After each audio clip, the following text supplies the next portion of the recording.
Hey guys, welcome back to Gold Price. I know it's a little late, but the Ryzen 7 7800X3D just arrived at my lab, and huge thanks to AMD for sending this CPU over. Now, the 7800X3D is certainly a great CPU, and in this video, I'm not going to deep dive into the details, so I'm just going to give you 5 points on why you should consider the 7800X3D. Now, before we begin, a little bit of a fun fact. Do you know that it's currently Chinese New Year and it is the year of the dragon? And guess what else is a dragon?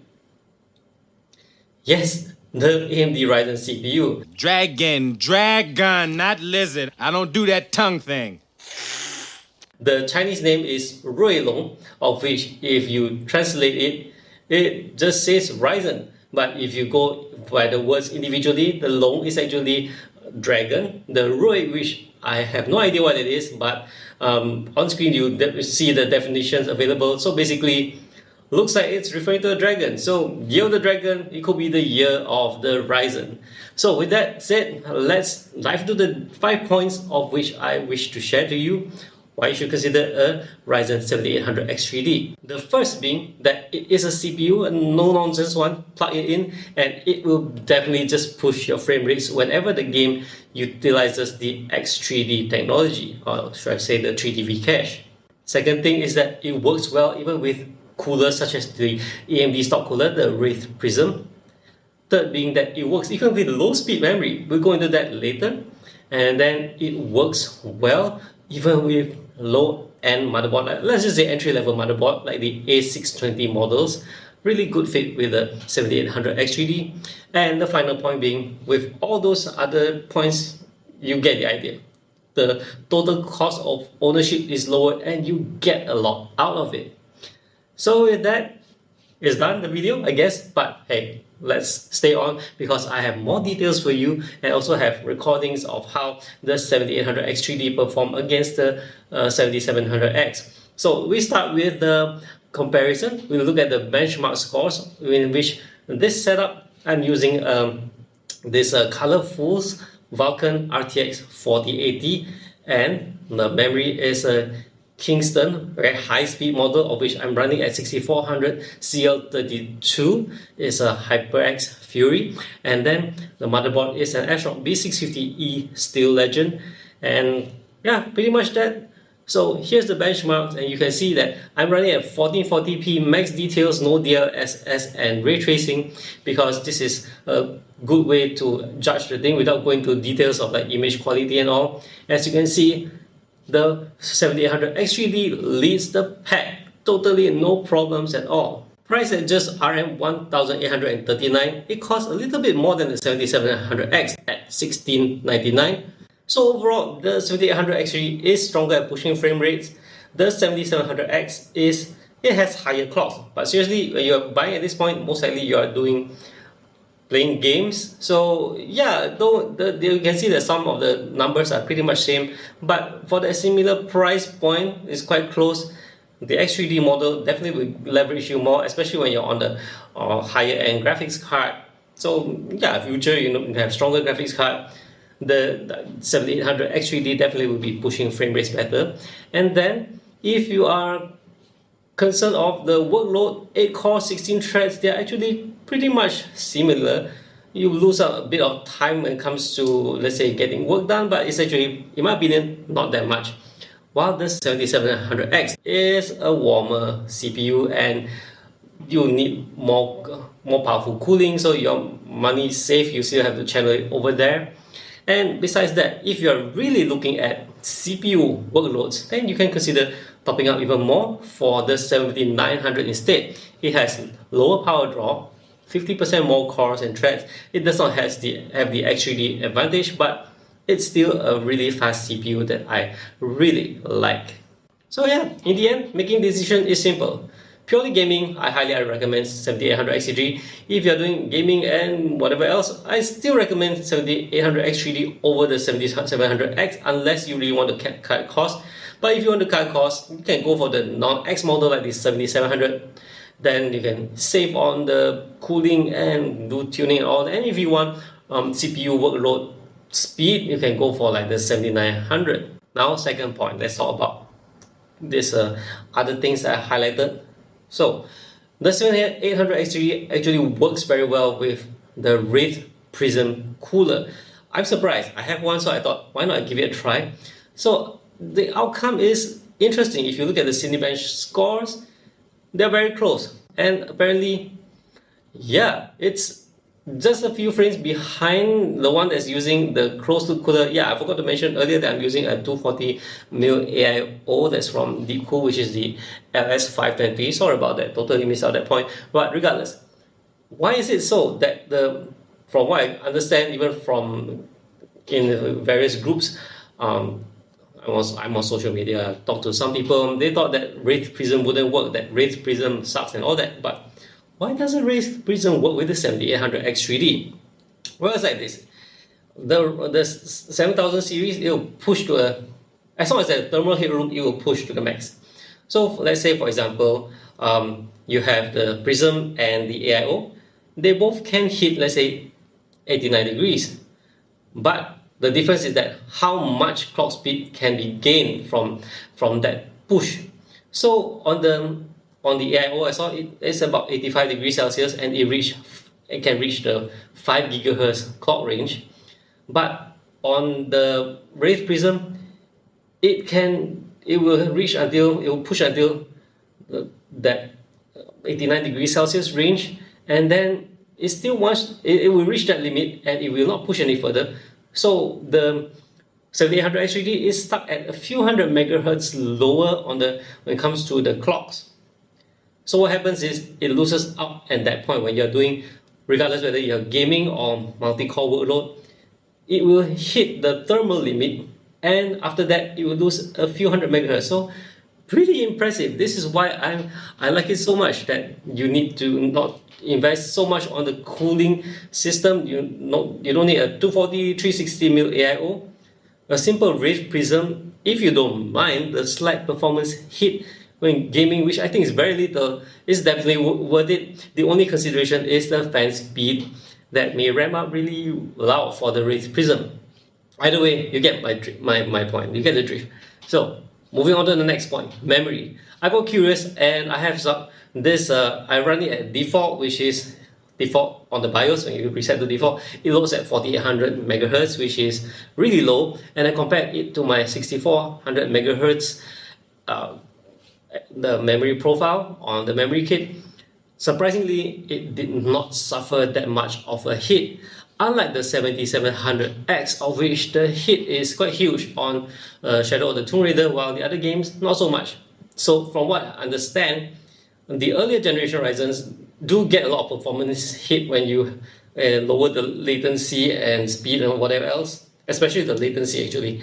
But not so much for the 7000 series, which is impressive. You can check out my other video of which I use I think it's a 5200 megahertz memory to test the Ryzen 5 7600. Yep, I stand by that, which I think the memory is good to go for a 6000 CL30, but go with what you can afford. You may lose out a bit of the performance, but that depends on the game and depends on the graphics card you're using. Bear in mind, I'm using a 4080, I'm running a 1440p, right? So yeah, pretty much that. And the next point I'm going to go about is the motherboard.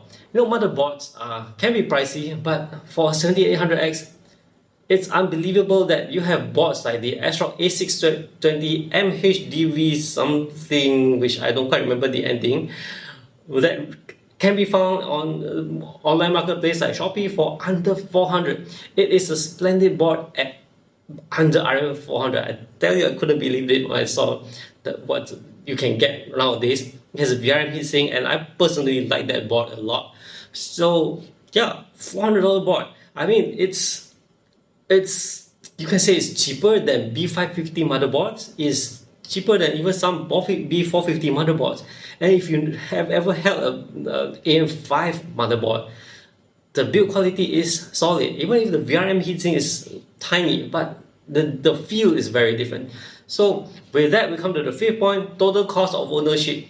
So little, and you get such a powerful CPU that's able to drive your graphics.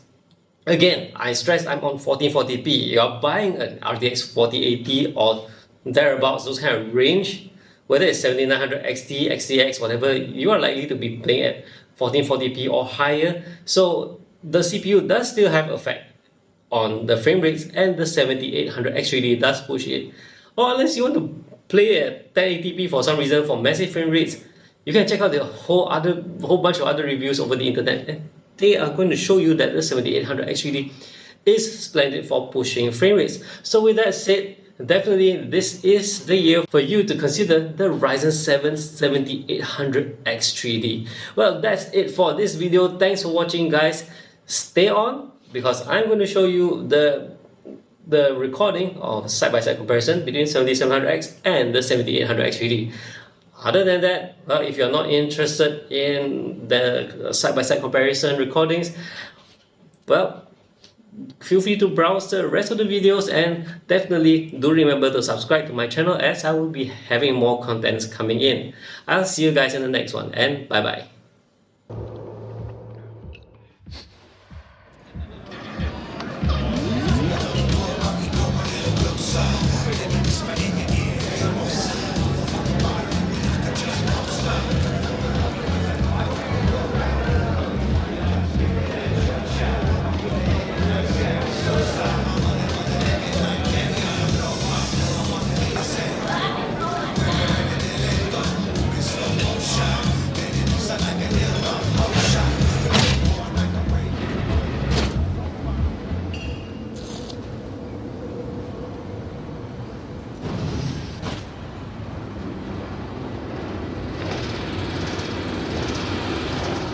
Where there's smoke, there's bombs.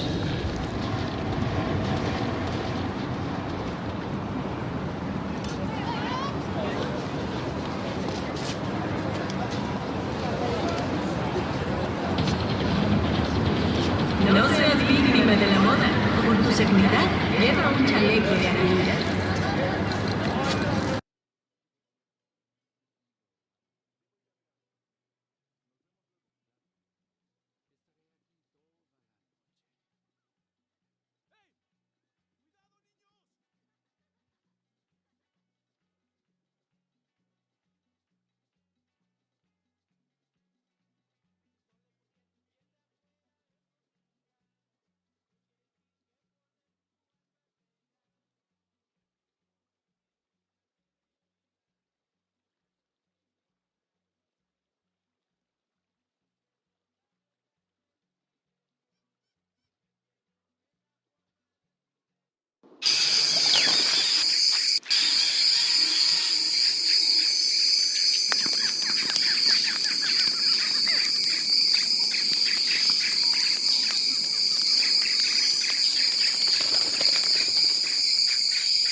What the fuck?